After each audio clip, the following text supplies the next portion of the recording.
Everyone, তো আজকে সকালবেলা আমি বানিয়েছি রুটি সবজি আর ছেলেকেও আজকে সেটাই নাস্তাতে দিয়েছি। এখন আমি ছেলেকে ঘুম পাড়ার চেষ্টা করছি, কিন্তু ও কিছুতে ঘুমাতে চাচ্ছে না। কেন কি, ছেলে না ঘুমালে আমার কিছু কাজ হয় না।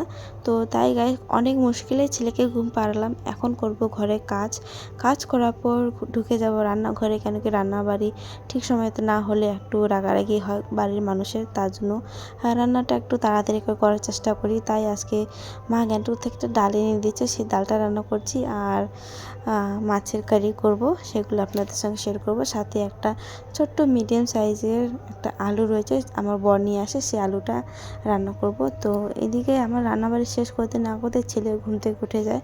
আর আমার ছেলের একটা অভ্যাস খুবই খারাপ, ও যখনই ঘুম থেকে ওঠে ওকে আমার কোলে থাকতে চায়, আর কিছু কাজ করতে পারি না।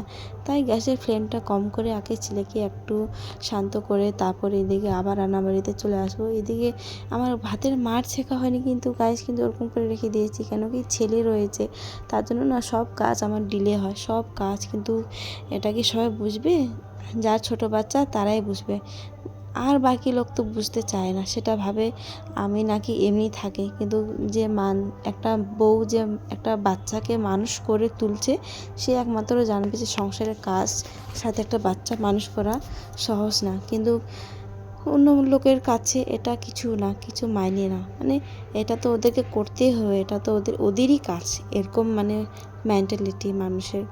সেটা আমি আর কিছু বলতে চাই না। কিন্তু আজকে একটা নতুন আমি ডিসিশন নিলাম, সে হচ্ছে আমি এখন একটা চ্যালেঞ্জ করব। সেই চ্যালেঞ্জটা আপনাদের সঙ্গে শেয়ার করব। সো গাইস, আজকে রান্না কী করলাম সেটাই এই ব্লগে দেখায় শেষ করলাম।